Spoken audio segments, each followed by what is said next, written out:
Hi, my name's Kat, but you can call me Wheelie, and this is my Climbing Vine Infinity Scarf.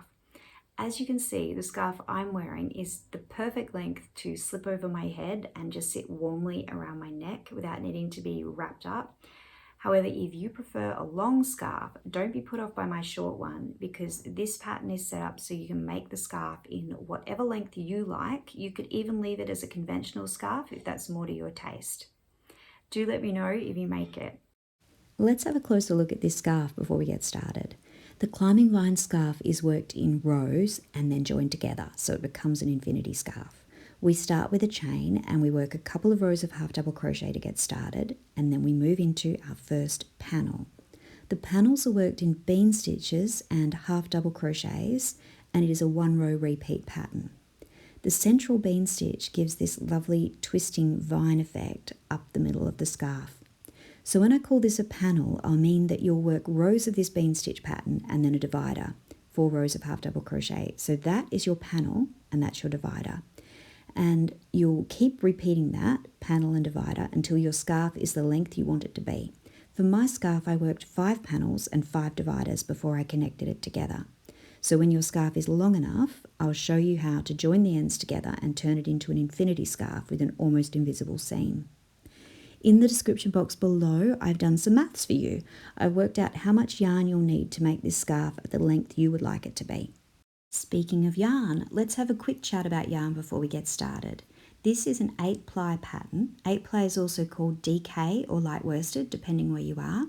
And I'm working with Panda Magnum 8-ply in this very knocked around packet. I was given a big garbage bag full of yarn recently by a friend of a friend, and there were a couple of balls of this Panda Magnum in there, and it seemed like the perfect excuse to make this scarf, because a really textural stitch like a bean stitch, to me it cries out for a basic yarn so that the stitch can be the real feature of the pattern, rather than using a beautiful and expensive variegated yarn, where the yarn is really the feature of the pattern, and you can use a beautiful yarn to make any pattern and it will look good because the yarn is stunning in itself. But the great thing about this pattern is you can make it with a basic cheap as chips yarn and get an absolutely gorgeous scarf. So as well as this yarn, you are going to need a crochet hook, of course. And I know that the yarn label says to use a 4mm hook, but I encourage you to use a 4.5mm hook so that you get a softer drape. When you work bean stitches with a smaller hook, your stitches will be hard little bumps in your scarf, which will look beautiful but might not be as comfortable to wear as if you use the larger hook to encourage you to make looser stitches. You'll also need a pair of scissors for snipping, and if you have difficulty recognizing your stitches, you might like a stitch marker. You'll definitely need a needle because we're not only going to weave in our tails, we'll be sewing the scarf ends together to create an infinity scarf. For now though, let's get rid of all this guff and bring back the yarn. I will get rid of this dodgy label and we can get started. I'm going to start with a slip knot and a chain of 26. I put pattern instructions up on the screen for you, usually in the top left, just up there. But if my hands drift around, I'll put the instructions somewhere that you can see them. And if you open the description box below, you'll see there are timestamps and you can use those to jump around in the pattern if you need to. Otherwise, for now, let's chain 26. Here is my chain of 26, and I'm going to work the first row of the scarf in half double crochet. We won't be working into the chain in what I guess I'd call the normal way. We're going to turn the chain over and work into the bumps on the back here. We will skip the first 2 stitches, so we'll skip this one, and we'll work into this one. Yarn over and insert your hook, catching just the one loop of the back bump there. Yarn over and pull through. You've got 3 loops on your hook. Yarn over and pull through all 3 of those loops. So if you have trouble recognizing your stitches, you might like to grab your stitch marker, and we're not going to mark the top of the half double crochet we just made. We're going to mark this chain here because the 2 chains that we left at the beginning of the row are going to count as our first half double crochet in the row. Okay, so now we're going to work 1 half double crochet into each of these, shall we call them back bumps? Is there a technical term? I don't know it anyway. But hey, whatever they're called, we're going to work half double crochets into the back of each of the chains. And I know it's more difficult working into the back of the chains, but once I work up a few more stitches, I'll show you why it's worth taking the effort to do that with this pattern.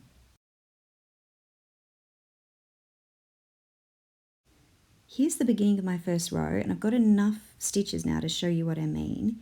If you look at the bottom of our stitches, we now have a little V there, which is the same as what the top of our stitches always looks like. And more important than how it looks, the shape is now the same. The bottom of our stitches is now flat, the same as the top of our stitches always is. And that means that when we come to join our scarf ends together, we're going to have two flat ends sitting flush against each other, which even before we start sewing gives us a better chance of having as close to an invisible join as is possible. And it definitely does look much neater than if we worked into the side of the chain. If you're struggling with working into the back bumps, remind yourself that it's only one row and it will look gorgeous when you finish. But if you're a beginner and you just can't manage it this time, if it's taking all of the pleasure out of it, just work into the chain as you normally would. It will be fine. With the texture of the bean stitch and the way the dividers separate each panel, the seam will pretty much disappear however you work it. Your scarf will be just as beautiful regardless of this starting chain. So if you can pause the video here and work your half double crochets and unpause when you're nearing the end of the row so I can show you what we do next. I'm working my last half double crochet at the end of row 1 just as normal, but there's a little trick I like to do with the tail here. So I like to insert my hook back into the stitch like this, and I yarn over with the tail and I pull it through the stitch too. And that starts off the process of weaving the tail in because I can now work some stitches over it in row 2. I'll still need to sew it in at the end, but I've done some of the work already. So chain 1 and turn, and we'll start row 2. For row 2, that chain 1 does not count as a stitch, and we're going to work 1 half double crochet into each of the stitches of the row below. I'll work 3 stitches over this tail before I let it go, so that there's still a little bit of it left for me to thread on the needle at the end. And I'll get you to pause the video here. I'll pop back at the end of the row because the stitches at the end of the row can be a little bit mischievous, and I'd like to show you how to place them so that the edges of your scarf sit nicely. Row 2 has 25 stitches. Because of that chain 2, which counts as a stitch in row 1, you need to pay attention to your stitch count, as the last space that we work a stitch, it can look misleadingly like it doesn't need a stitch. So this is my 24th stitch. And this spot here, you could easily think you don't need to put a stitch here, but you do. This is the top of that chain 2. But rather than trying to work into the top of it by inserting your hook under both loops of the V, which is really tricky, if not nigh on impossible sometimes, turn your work to the side and insert your hook into the side, catching 2 loops here like this.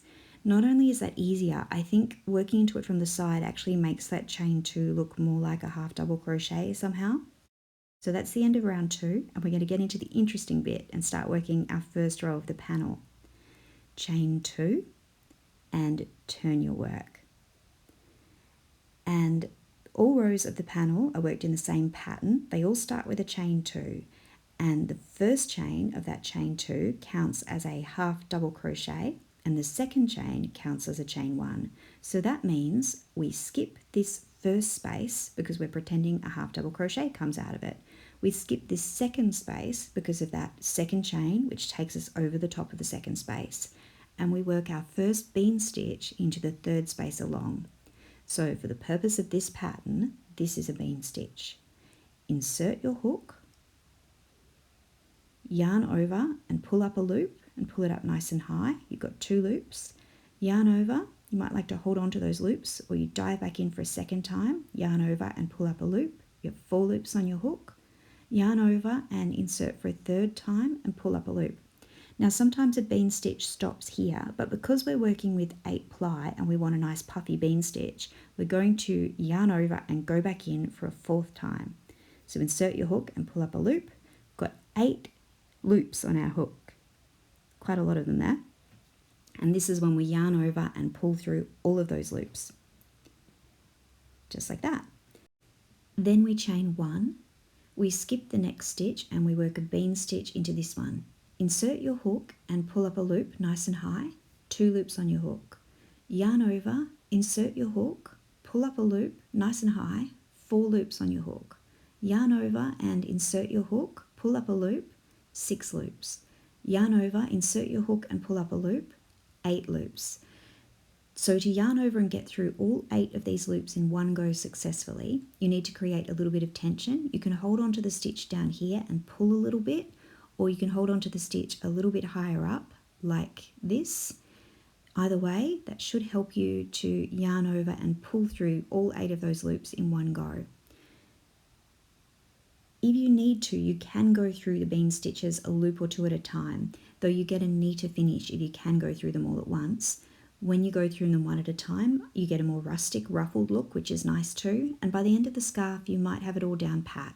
So I've chained 1, I'm going to skip the next stitch and I'm going to work a bean stitch in here.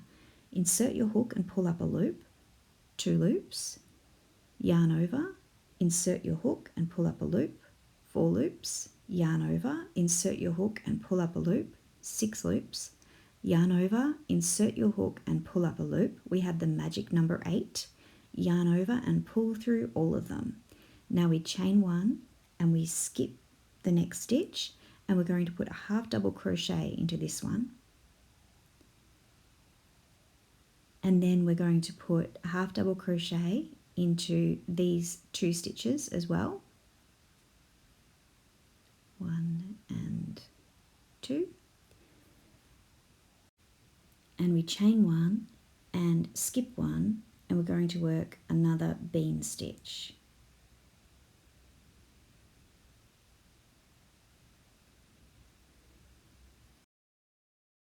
Chain 1, skip 1 and we're going to work a half double crochet here.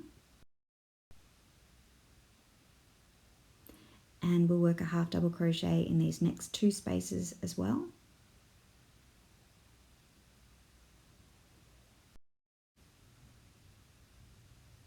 Chain 1, skip 1 and work a bean stitch.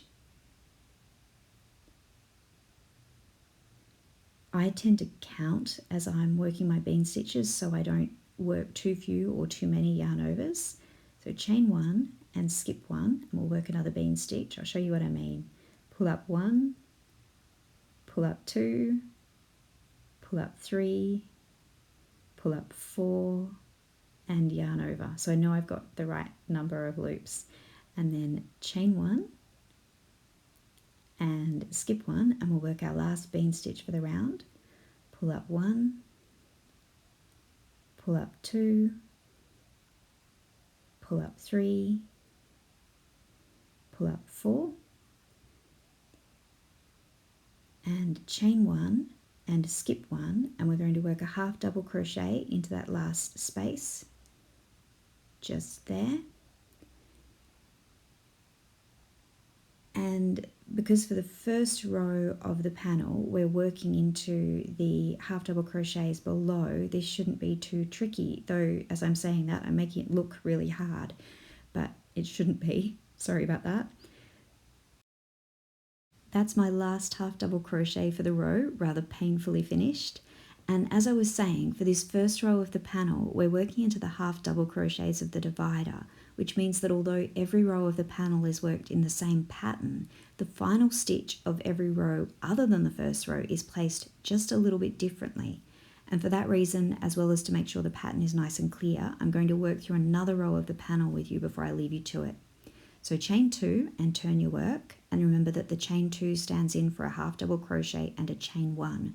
So we skip this stitch and we skip this stitch and we work our first bean stitch in here. Or if you look at it from the side, there's the last bean stitch in the row below, and we're going to work our first bean stitch in this row just to the left of it.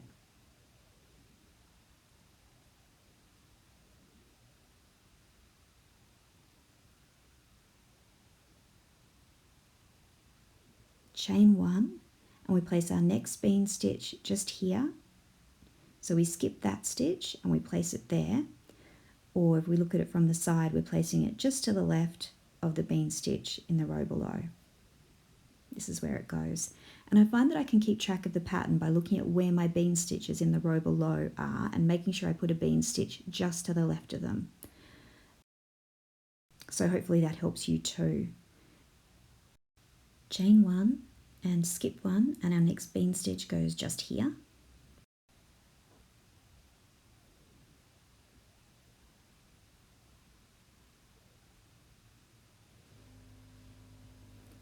And chain 1 and skip 1, and we'll put a half double crochet in each of these 3 stitches.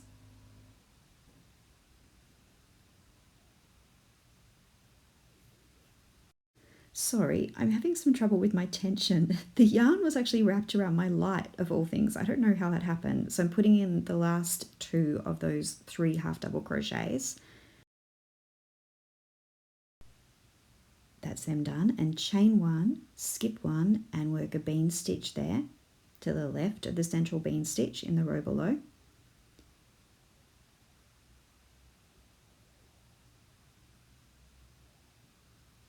Chain 1 and skip 1, and the next 3 stitches get a half double crochet each.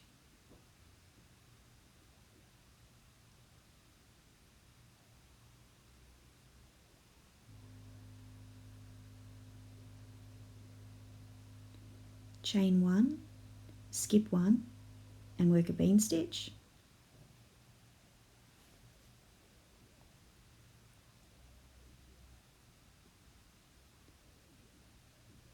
Chain 1 and skip 1 and bean stitch here.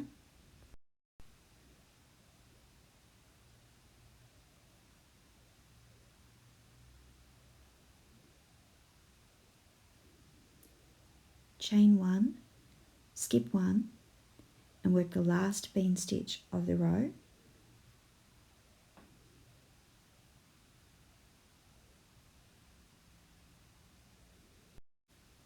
Chain 1, and we need to work our last half double crochet. But have a look at this. It looks quite odd, doesn't it? But that's where we need to put it.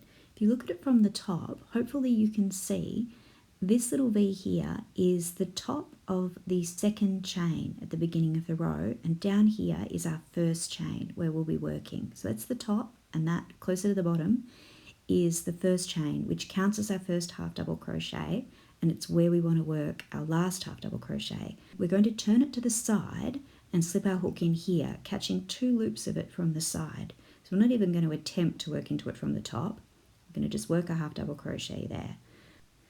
So hopefully that's making sense. I'm just going to stop and admire how the pattern's working out, because I love the way the bean stitches create this wiggle, particularly that central bean stitch. When you work a few more rows of it, it really has a nice kind of vine effect. So I will leave you now to work 9 more rows of the panel pattern, and I'll leave the pattern written up on the pause screen to help you out, and you can unpause when you're ready to start working the divider. So I'll see you in just a moment. I've finished row 13, which was the last row of the first panel, and I'm going to chain 1 to get up to height. And during the panel rows, the first 2 chains counted as stitches, but in these divider rows, this chain 1 does not count as a stitch. It's just to get us up to height. Now we turn our work over, and we're going to put 1 half double crochet into each stitch in the row below. So we'll have 25 half double crochets in this row. And I won't lie to you, some of the stitches are a little bit fiddly to work into. In particular, I'm thinking of the last 2 stitches in the row, but I will show you when we get there how we handle those.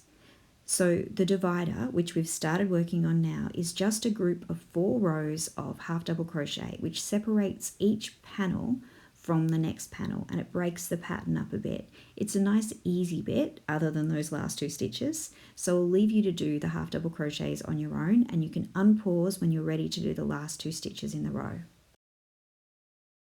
I'm creeping up on the tricky part. One thing that can help when you're placing the stitch above this bean stitch in the row below, don't put too much tension on it or you tighten up that stitch and make it harder to work into it. So even though these last 2 stitches are tiny, both of them need a half double crochet. If you want to, with the second last stitch, you could try to catch both loops of the V of that stitch. If you look at it from the top. So you could go under the top of that stitch like that, but it is fairly fiddly and you would need to repeat that feat for every divider because you do need to be consistent if you want the scarf to look good. So I highly recommend turning it to the side and catching 2 loops of it like that. Much simpler. And you do the same thing with that last stitch. You just catch 2 loops of that chain from the side and work your half double crochet to finish off this row.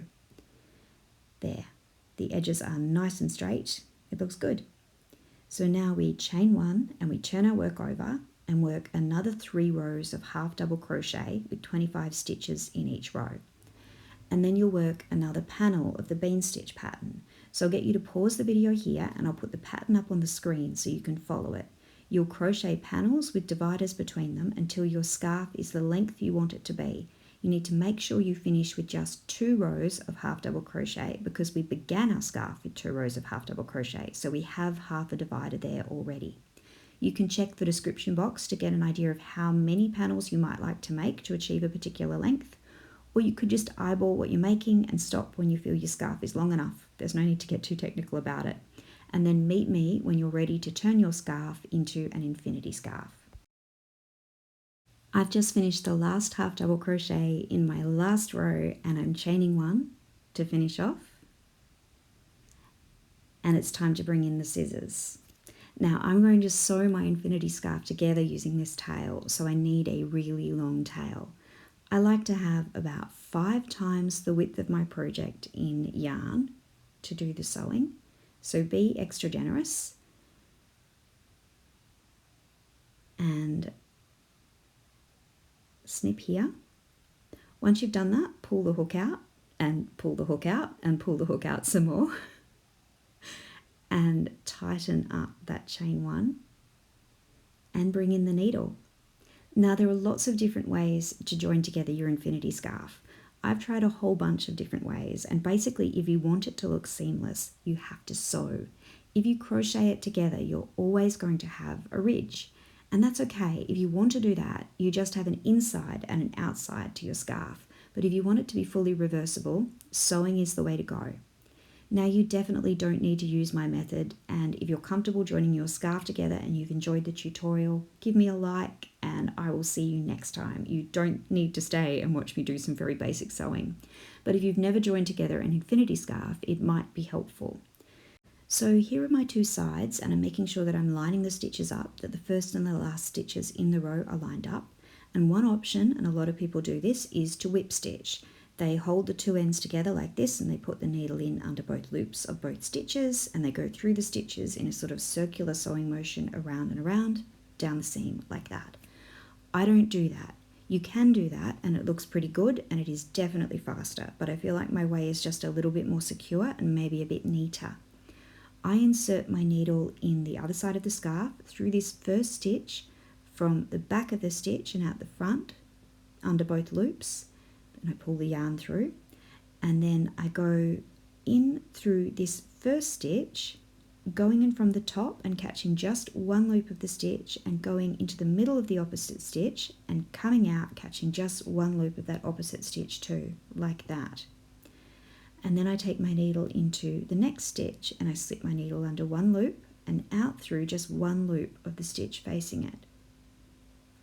And I work my way along the seam like that, joining each stitch to the one opposite it and only working in 1 loop of the stitches. Every now and then I go a little bit further into the scarf and I still only go in through 1 loop, but I go a bit further into the stitches like that. And I think that gives the seam a bit more strength. You're not putting all the tension on just 2 rows of stitches, you're spreading it further in the scarf. And I definitely notice that when I do a little bit of that in the seam doesn't gape as much when it's stretched. When I get to the end of the scarf, I make sure that I work in the final stitch. And a confession, I'm actually showing you a scarf that started with only 1 row of half double crochet and ended with 3 rows of half double crochet. And I'm not quite sure how that happened, but I didn't notice until I got to the end, and having made a couple of these in a day, I didn't feel like doing a whole new one. So I'm sorry, but there's a subtle difference between mine and yours. And because I'm joining rows that both end with a turning chain, I need to connect the turning chains together. Yours doesn't end that way, and I don't usually sew the turning chain in when I'm connecting a scarf that ends with 2 rows of half double crochet like yours does. But that is just a personal preference, and you can connect the turning chain if you want to. So that's our seam, and I think it looks nice and neat. And now we need to put the needle through to the other side because we're going to seam it from the other side too. So you'll need to turn your scarf inside out. Do you see the way the seam is closed on this side where we've sewn it, but on this side it's gaping because we only sewed one loop of our stitches. So that's what we're doing now. We're going to sew that other loop. And basically we're going to slip our needle into that first stitch just through one loop, and then into the second stitch just through one loop and out through one loop of the stitch that's facing it. And we'll go along the seam, working into each stitch just through one loop. And as with the other side, it's a good idea to sometimes take your needle a little further into the stitches so you can spread out the tension. And it's as easy as that. A little bit time consuming, but not really that difficult. I've finally reached the end. So now I'm going to weave in this bit of yarn so that my seam stays nice and secure, and I'll also weave in any other tails in my scarf as well. And when that's done, I'll be able to snip it off nice and close. And we're done. If you enjoyed the video, please like it, and if you made the scarf, I would be so interested to know what yarn you used. I'll leave you with one last look at the Climbing Vine Infinity Scarf and that nearly invisible seam. I will see you next time. Bye.